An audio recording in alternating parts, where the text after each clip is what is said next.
Assalamualaikum dan salam sejahtera.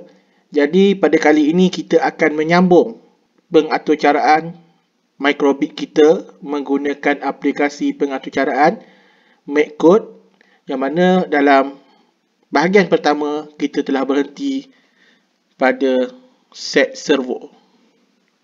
Baiklah, dalam pembelajaran yang lepas kita berhenti pada pengaturcaraan palang terbuka, di mana kita telah menetapkan setting pada servo motor supaya palang boleh terbuka. Pada pembelajaran kali ini kita akan meneruskan pengaturcaraan coding kita bagi melihat bagaimana buzzer, iaitu pembas, boleh berbunyi. Syarat yang diletakkan dalam projek palang keselamatan ini ialah buzzer atau pembas itu perlu berbunyi selama 10 saat. Jadi kita harus setting coding kita supaya buzzer itu boleh berbunyi dalam tempoh 10 saat. Jadi langkah pertama kita kena pilih blok muzik dan kita kena keluarkan play tone middle C for 1 bit. Kita tarik keluar dan kita seret masuk ke bawah set servo. Okey, kalau kita perhatikan, apabila kita tarik keluar play tone middle C ni, kita dapat lihat ada papan reka di sini dengan simbol macam audio jack ini. Jadi kita boleh cuba. Kita lihat apa yang terjadi kalau kita tekan butang A. Okey, kita dapat lihat bunyi buzzer untuk 1 bit, 1 bit. 1 bit ini kita boleh ubah. Contohnya kalau setengah bit, 1.16 bit, dia makin sekejap. Okey. Contoh, kita try tekan butang A, kita lihat. Okey, kita dapat lihat bunyi dia semakin pendek, singkat. Kalau kita lamakan dia kepada 4 bit, kita akan dapatikan ia akan berbunyi lebih lama dengan cara kita tekan butang A. Okey, kita dapat lihat bunyinya lebih lama.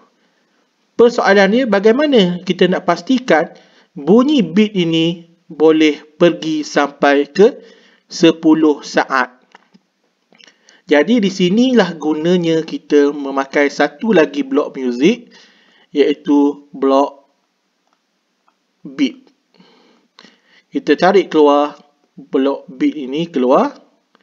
Okey, dan kita kena guna trik max. Kita kena guna blok matematik, iaitu darab. Okey, kita tarik keluar. Okey, sebenarnya dalam buku teks dia ada ajar macam mana nak hitung nilai supaya capai 10 saat. Caranya adalah blok 1 bit ini kita tarik masuk ke dalam bulatan pertama pada darab. Okey. Kemudian nilai 1 bit ini kita tukar. Kita cari nilai yang paling hampir dengan 10.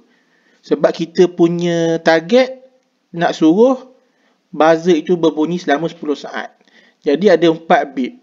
Okey, 4 ni tak cukup lagi. Jadi kita kena pastikan 4 darab berapa sama dengan 10. Jadi jawapan dia 4 darab 2.5. Sebab kalau 4 darab 2, 8. 4 darab 2.5 sama dengan 10. Jadi buzzer akan berbunyi selama 10 saat.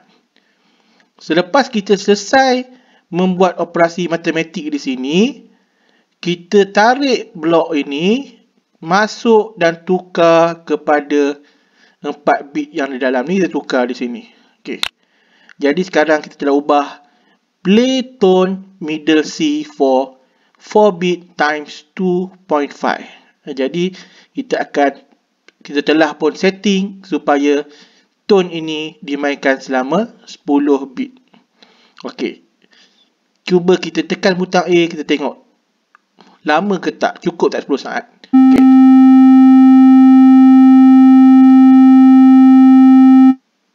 Okey, jadi berjayalah tugasan kita untuk menetapkan buzzer berbunyi selama 10 saat. Okey, dalam tutorial yang akan datang, kita akan lihat langkah coding yang seterusnya. Sekian, terima kasih.